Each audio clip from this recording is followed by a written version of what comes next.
good afternoon, good evening, maybe even good night. Thank you for joining. Looking forward to this webinar.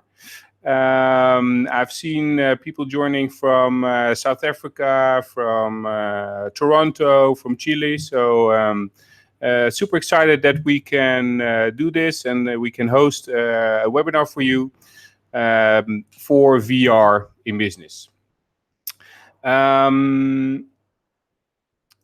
Let's see. It's 4 o'clock, so here in Delft. So let's see if everybody is still joining. I'm gonna present you, of course, some slides with insights on VR in business, and I will switch screens in between. So you might see me sometimes live, and then only my shared screen. If you have any questions, please send them to hello@warp.industries.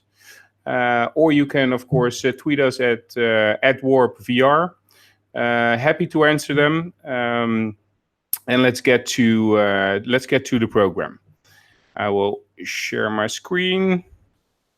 So this webinar is about giving you the step-by-step formula on making training happening for your business.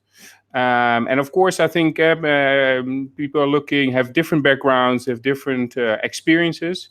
So I will try to give you as much information as possible on how we look at it, how I look at it. And if you have any questions, please send them, and happy to answer them at the end of the webinar.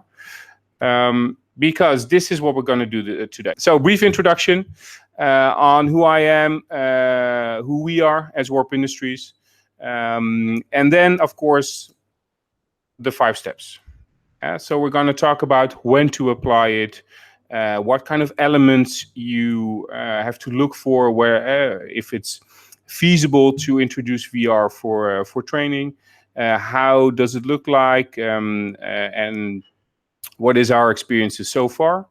Of course, there's always the question of traditional versus the new way, so the e-learning, but also classroom, and how does that kind of measure up against VR, and what are the benefits and the more negative elements. Next up, business case elements. Of course, when you want to convince management, convince your team, convince your peers to that VR is the next best thing, is the next thing you want to have in your company to train your employees.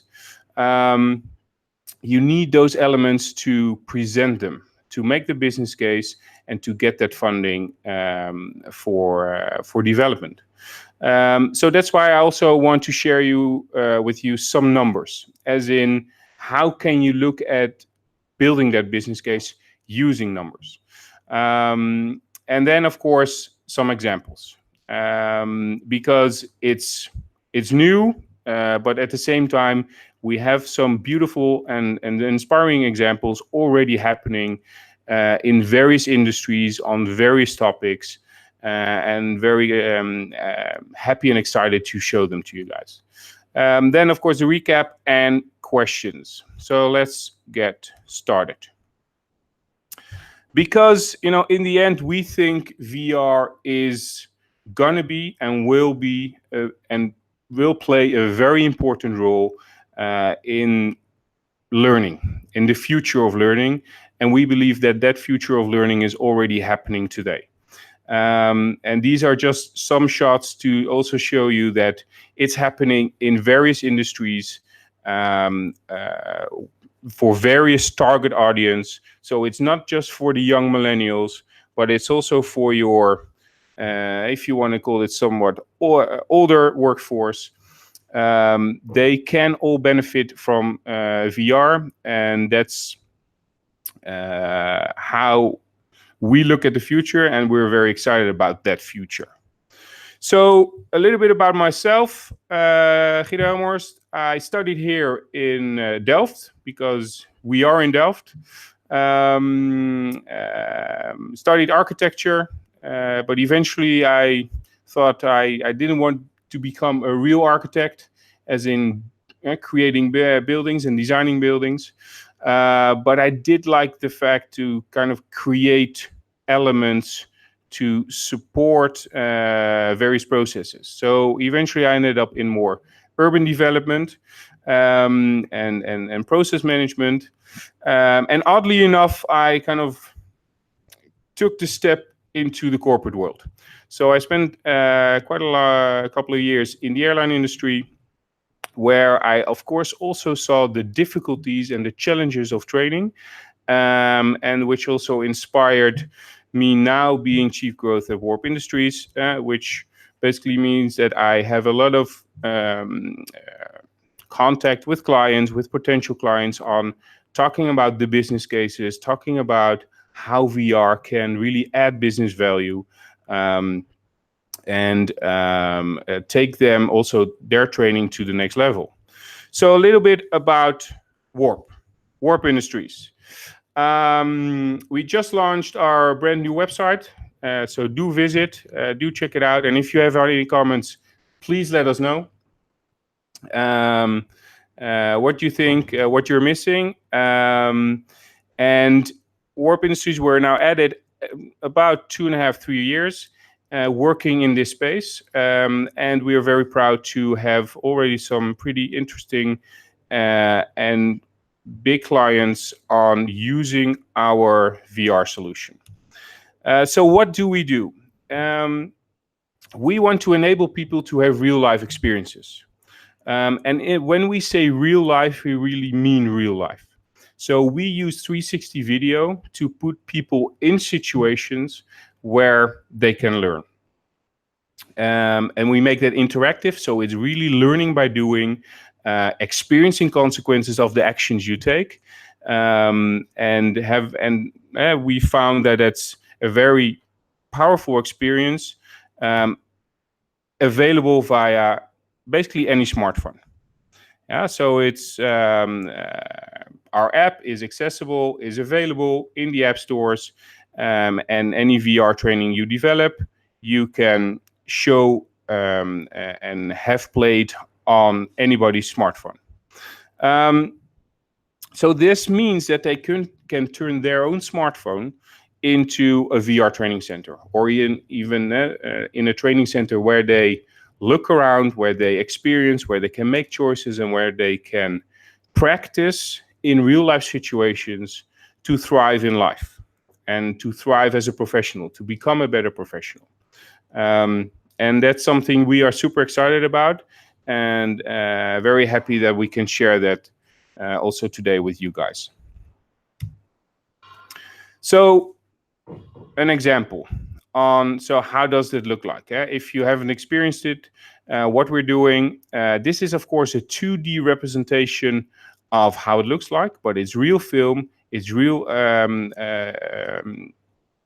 action, so to speak. So it's an agitated lady who looks at you to solve her problem. So what do you do? And that's where we created is a customer support training scenario for this specific situation. And I will come to that a little bit more on kind of what the thoughts were, but also what the results are. But I just wanted to show you this because this is, of course, also the perspective with which I and we are looking at VR and training.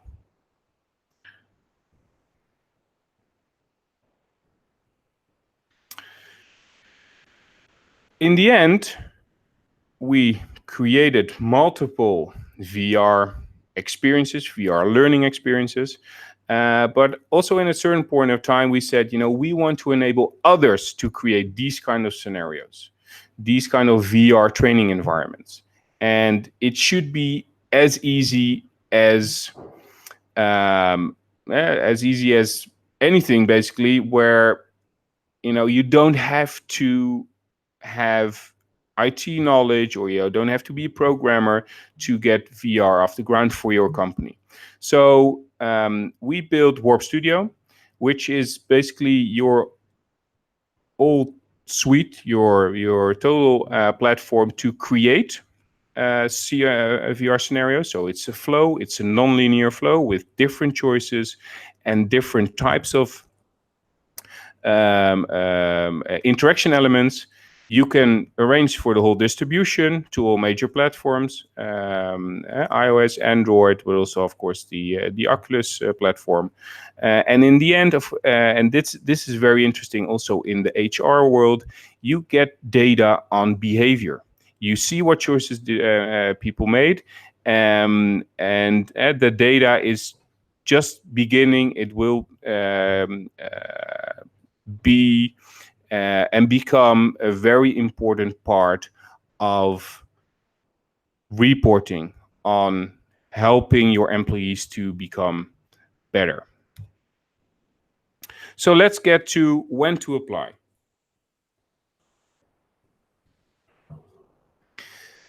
And for that, I want to go to situations, because it's important that basically any learning, but in various kind of gradients, has a situation, a real life component. So I just named a few, but there are millions, million of scenarios thinkable also for learning for within companies, different scenarios. So you can think about supply chain. So if you have a milk factory, you can show and you want to show your employees the whole process from cow to factory and to the end consumer. But you can also think about something relatively small as, okay, I want to have an interview with the big chief who is over in the States and I cannot reach him, but maybe through, if I could, that would be amazing to really get to know him and maybe to get something also about the culture and really let him or her talk about his or her thoughts about the culture and which gives a big boost to the employees to experience that. A whole different spectrum is, of course, the restricted areas, production sites, where you have to go through 3 security gates to even get in, but you want your people to train there. So those are also in as a location very difficult to reach, but creating situations there where people can learn are even more difficult. And the same goes when assets on the move. So maybe on a train or on an airplane or on a ship. So if you want to train there, what resources and what possibilities do you have to actually train on and in those assets? Pre-boarding, of course, also when you have new employees and you want to show them around, maybe of multiple locations, even in one city, but also in one country and even globally, you want your employees to experience that. So different situations, how do you get there?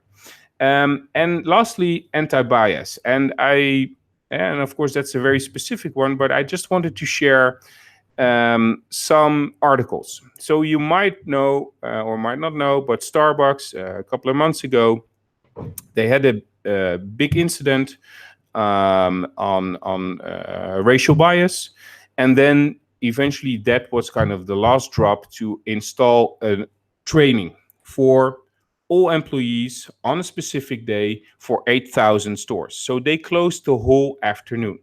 So I don't want to get into the kind of the background of the training itself, but I wanted to talk about, okay, so you have this training challenge, you have this training situation, and what choices do you have? And maybe in this case, what could Starbucks have done differently? Or for example, they invited some top-notch professors to provide the input for their training, but eventually those were a couple of experts, so to speak. But to transform or transfer that knowledge and that maybe also charisma of that expert, and who is really an expert also in telling that story and really creating that awareness with the employees, which is of course the goal of this training, is hard to get to those 8,000 stores. So how do you get those experts really into the hands and into the minds of your employees? Another question is, so you're a Starbucks employee and you start the day after this happened. So everybody's talking about it, and then you start. And of course, you had probably your training from the e-learning they have, but that's not the same experience. So you missed out on an experience where you would have loved to be there. And if you turn that whole situation into kind of a broader digitized experience, I think Starbucks could have done so much more with this opportunity, and with this specific training. Which leads to, of course, the question, Starbucks chose to do this, to close the stores, to have everybody together, to have actors, to have role-playing games, to install that awareness. But of course, they made the decision to do this based on, okay, what options do I have to train these people? So, and you probably you recognize this. We can talk about e-learning, classroom, instructor-led training, PowerPoint or any other presentation form, and of course on the job. And every single one of them has pluses and minuses. So e-learning, yes, remote and accessible, but it's a challenge to get it really engaging. Classroom, interactive. You can have large groups, you can have interactions, but it's super time intensive and also bound by time and place. The expert, if you have a great expert, that's perfect. But if you have a lot of people to train, you cannot multiply that expert easily. So then you are bound by time and place again. Learning content, of course, you can read, you can watch videos, but the practicality is difficult. To really put you out there in a situation is a challenge. And of course, you can put them in a situation, so on the job, but then you have the challenge of scalability and accessibility. So the question is, can you kind of find a new way to get all the pluses into one solution? And I think that's where VR is already playing and will be playing a very important role. Because, VR, as you probably know, but it's high impact, it's powerful, it's non-linear, so you can have interaction elements. It's really gets the emotion, gets the player into that situation, the trainee into that situation. And it's a real life experience, especially when you use 360 video. I will come to that in a moment, but if you use 360 video, the time to market is very interesting. You can have it in 2 weeks. It's immersive, but also lower development costs. So you can have in those 2 weeks, you can come from scenario to actually have it on the mobile phones of your employees. And the part I already talked about is the analytics. So profound new way of data on behavior, on where people going, what choices do they make. So let's continue on that. So I'm now getting to more the business case elements. So what elements can you look for? Because we are seeing, of course, that VR is widely usable in a number of industries.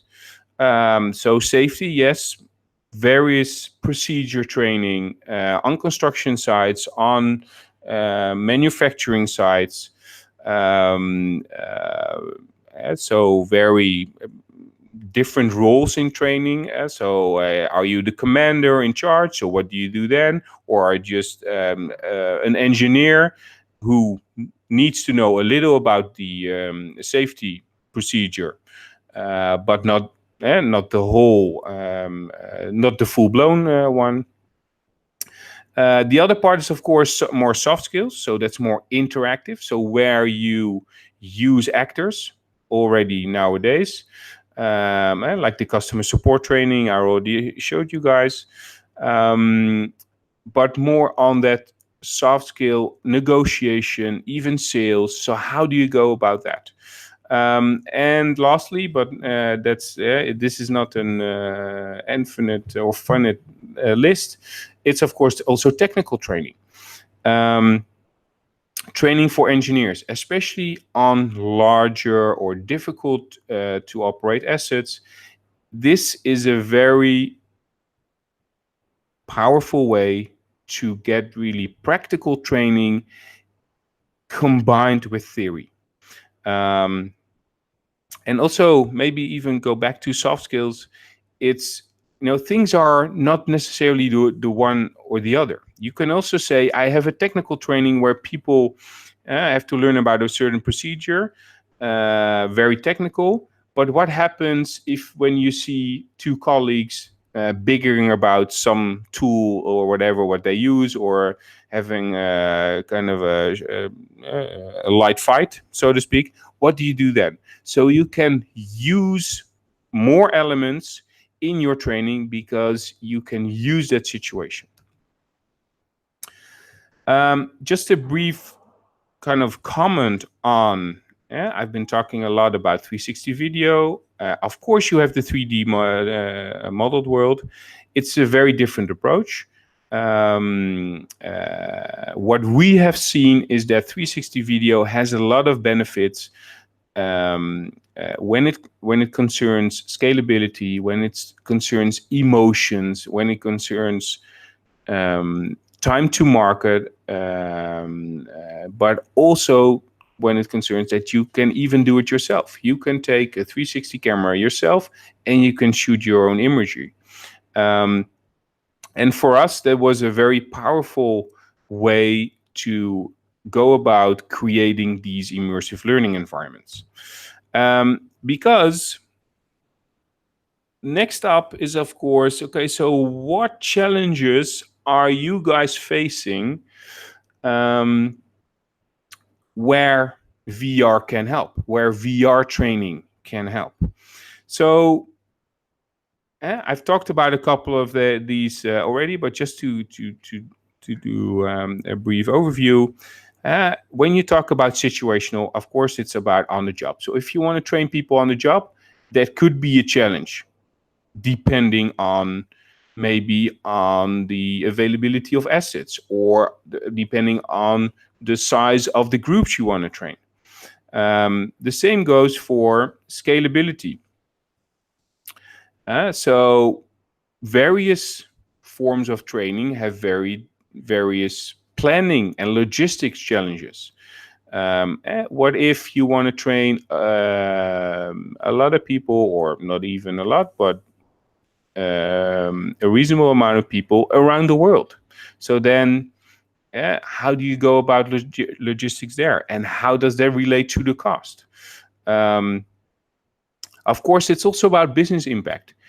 Training, for a lot of training, you want to have situations, you want to have training environments, you want to have it really like real life, like the challenge they have, like the environment they are accustomed to. But you also have to deal with the business owner or the manufacturing manager who says, guys, training, I want my people to be trained, and I want them to be trained well, but I also have a business to run. So how do you train, optimize that balance between business process and business continuity and training? Yeah, and also that, of course, has to do with short impact versus long-term value. But those are the challenges we are also seeing with our clients. where we see that VR can provide a very interesting solution depending on kind of the scale and the depth of these challenges. Yeah, so sometimes it's more about scalability or reachability globally, or sometimes it's more about time to market, or sometimes it's more about, okay, so I really want to get to this behavioral part. How do I get to train a lot of people really in a real situation? So how do I make that real? So these are all challenges, and I would love to hear also your comment on, maybe you have different challenges, or you have a comment on the things I just said about these challenges. Just let me know. Curious to hear what you guys have to say for this. A little thing about scalability,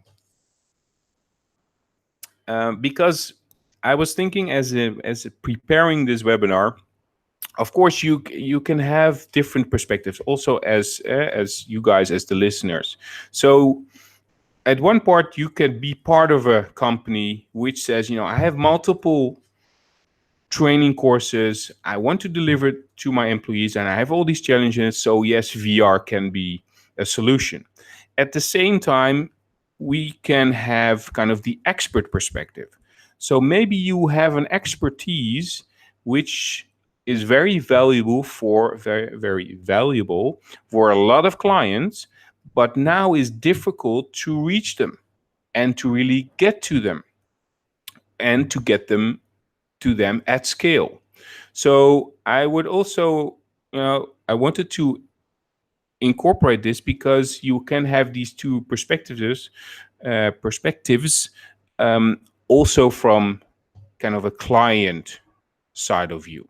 So you can be either in the company, but you can also be, or your client can be, that expert that needs to get or wants to kind of have a new way to do and to explore and to expand their business.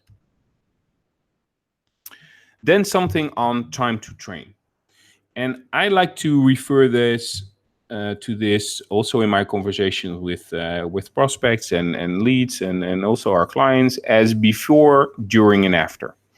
So for me, the question in this whole kind of continuous learning paradigm which we are in, so how can you provide learning when people need it, at the moment people need it, but also at their convenience and their business convenience. But the question is, what do you do before, what do you do during, and what do you do after? And what I mean is, so suppose you have a classroom training, so that's during. But the question is, what do you do before? So how do you prepare your trainees? How do you prepare the class before they even step a foot into the door?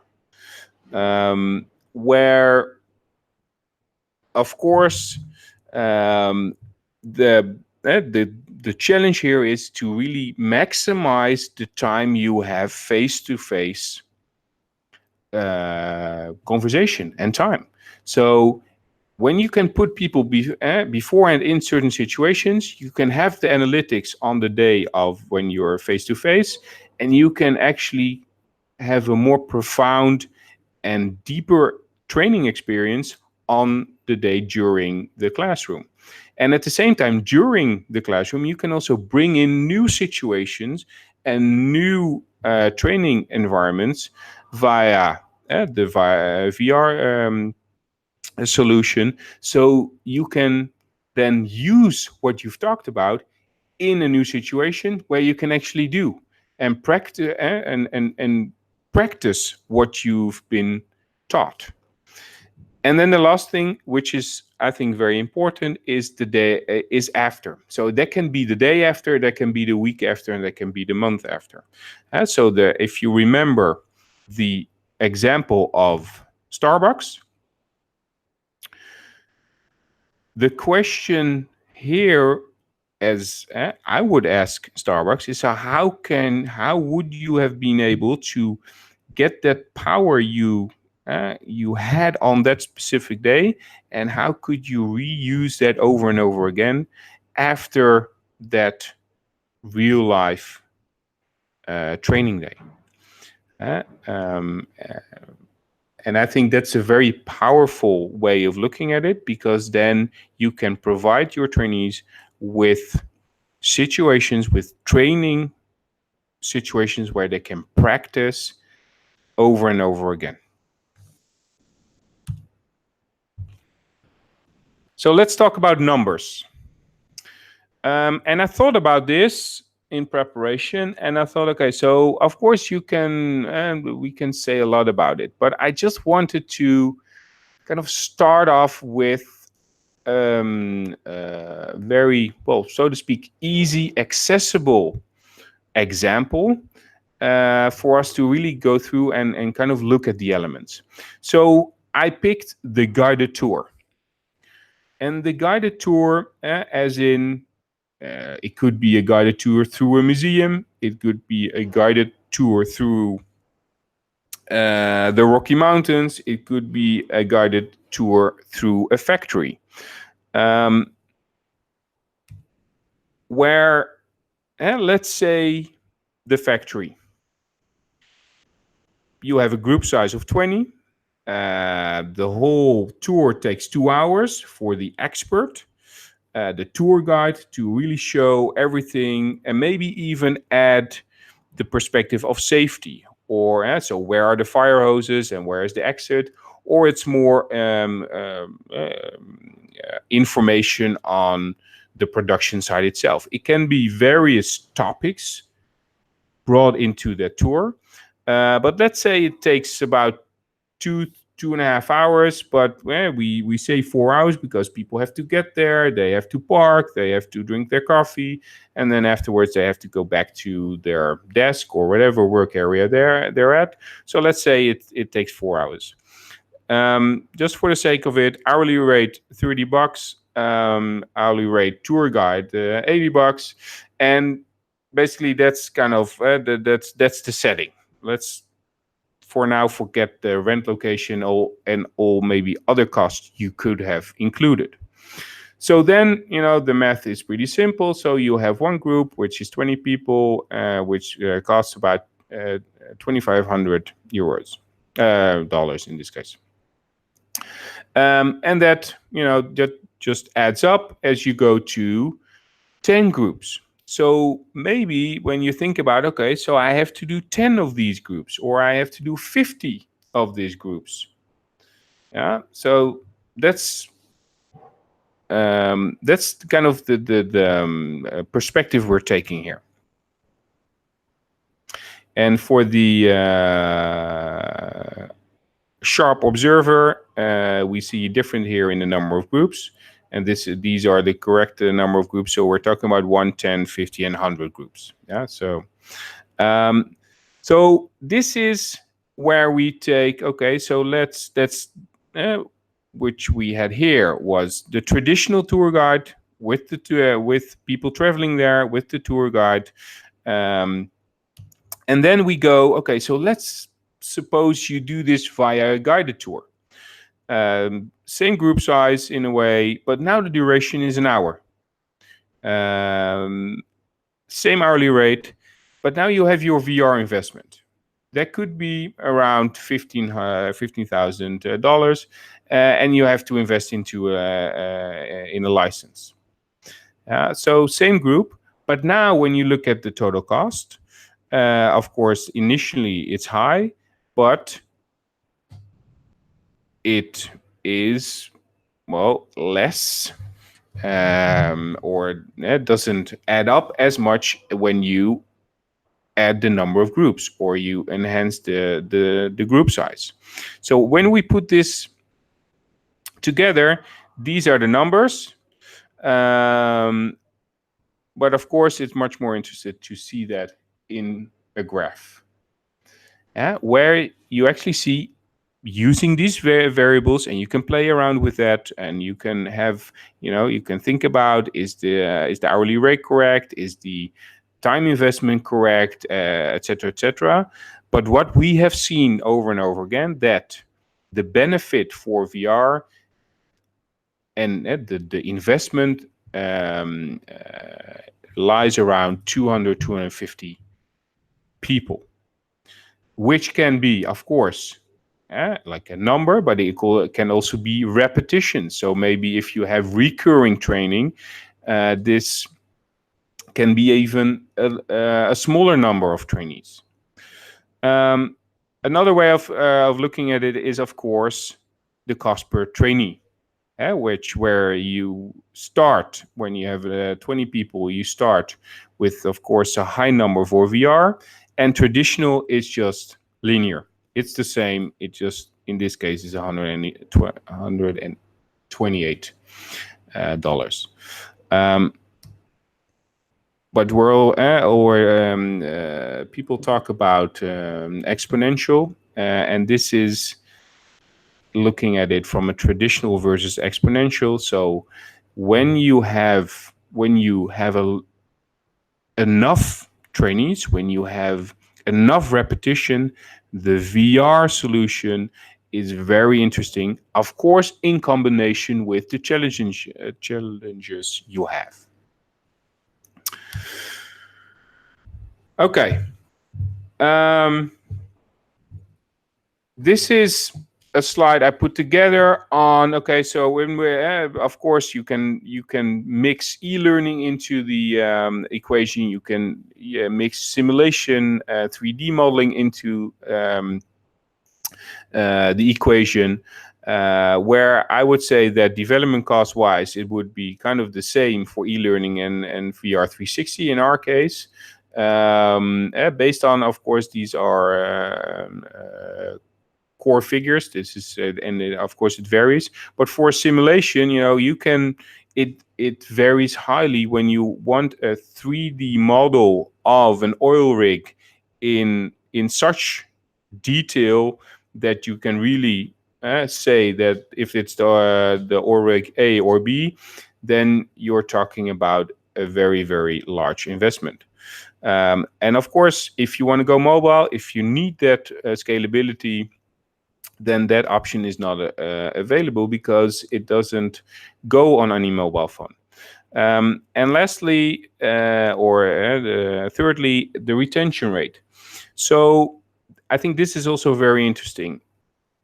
If we say that e-learning is 0, then you could probably say that simulation and also the VR version of that is also more effective by at least 8%. But the study from University of Maryland, a recent study, but also the study we did as Warp Industries together with the Amsterdam Medical Center, shows that using VR 360 interactive scenarios, in this case for CPR training, in general has 8.8% better retention rate, but on remembering the procedures, which is pretty crucial also in CPR training, we saw a 43% increase. And then, of course, the last aspect is also the behavioral aspect. E-learning and behavior is a difficult combination where when you have an interactive environment, and really it is as if you are in that situation, you have a very different aspect of learning which you can tackle, and that's the behavioral side. Okay, so last part on the 5 steps. Some examples to show you that this is really happening. But also to show you some that the results we are looking for are actually happening and starting to happen. So again, this is the customer service, customer support scenario,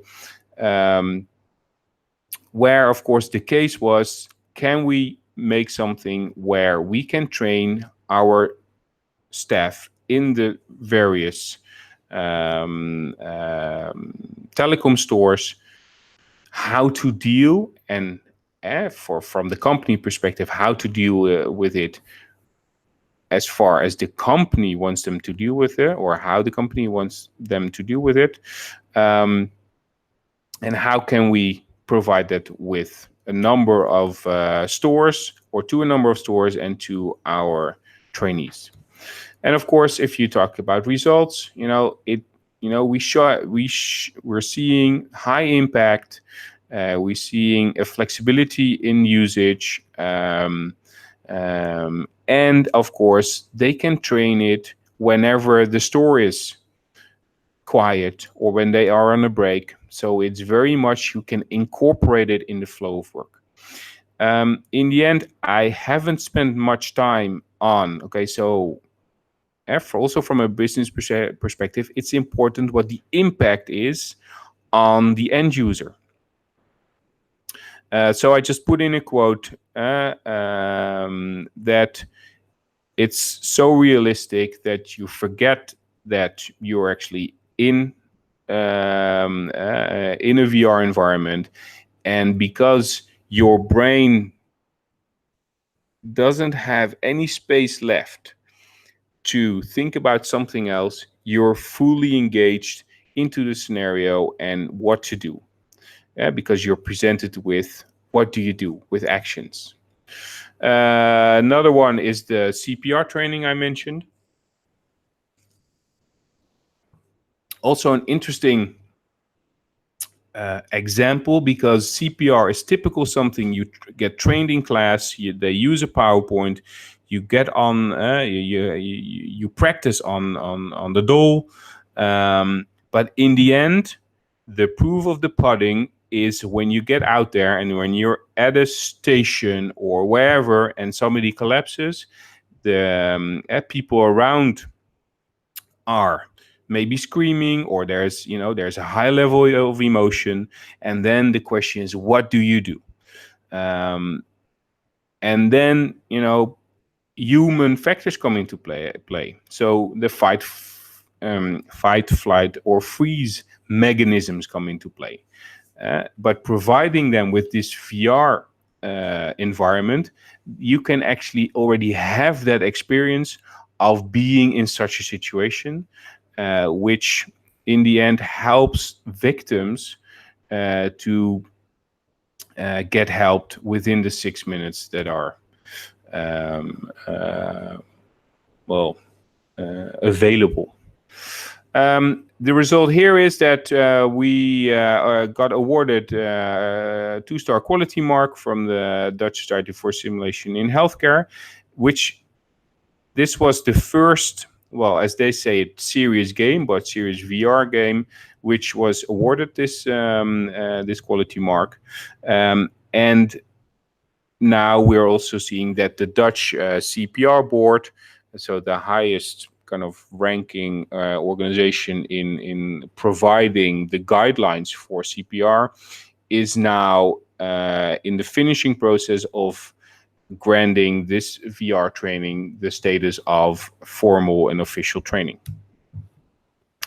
And last but not least, of course, technical training. So this is an example from KLM, where they are building, and we are building, various technical training for engineers to get hands-on training on aircrafts that are not necessarily available, because the aircrafts have to be in the air to make money, and not to stand on the ground to have to serve as a place for training. And so the results we are starting to see is that, of course, the asset is needed for training, that they actually are adding the training courses to the catalog. So it also has commercial value. And the business case they built there is that the training duration is shortened. because you don't have to wait for the availability. You can actually go there. So the total duration of the training, the full training, is shortened by using VR. Okay, guys. So we are at, let's say, 40 somewhat minutes. So we are closing into the questions. Small recap. Yeah. So we talked about when to apply, what situations, maybe also what kind of attributes you have to look out for when it's valuable to think about VR training and applying it. We talked about, of course, the question we always get is, how does this relate to other forms of training, e-learning, the things that we already know and are accustomed to, and that businesses are accustomed to. Also budget-wise, but therefore we kind of looked at business case elements. So what are the elements you can use to build this business case to really make that case that the investment for training can be in the future, and for next training courses and with for next training requests, can be thought of in a different way, which has real business impact, because we also showed that you have less operational disturbances by using VR. We did a brief kind of on the elements, discussing the numbers. So what are the elements you can use? How does it add up? And when also in comparison with kind of the traditional way of looking at it and the exponential way of looking at it, where you basically remove the boundary of time and place and enable situational training anytime, anywhere, and showing lastly some examples of what we've already been seeing and doing, and we are excited about the future, what the future will hold for examples to come. And hopefully I provided you and maybe even inspired you a little bit on using this knowledge to come up with new examples and to show us what else is possible. I talked a lot, so now I'm very curious about the questions you guys have for me. And my lovely assistant has written down some questions. So here's one from Marieke. So the question is, would you recommend any training topic to start with a VR training at a company? So would that be maybe safety, soft skills, or technical? Cool. Thank you, Marieke, for your question. I would say, start regardless. So pick a topic, and it can be low interaction, not it doesn't have to be super interactive and with all different choices. But like I said, the guided tour, I think is very powerful if that is in the needed also in your context to show your peers what the possibilities are. And of course, if you really want to get into a more in-depth training scenario, that highly depends on the context. But search for that depends on your context. But search for the elements, scalability, accessibility of what you want to train. Maybe even actors, or is it a topic that goes for the whole company or only a small group?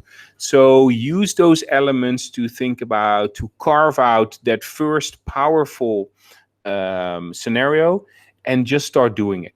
Yeah, there's no other way to just prototype, start creating, and deliver it, show it to the world, show it to your peers, show it to your trainees, and then get feedback and iterate and make it possible. And of course, when we look at Warp Studio, that iteration and that prototyping is super easy. You can make your own choices or you can make your own edits, and then you just hit publish, and the new revised version is already available. So thank you for your question, Enrique. I think I have another one.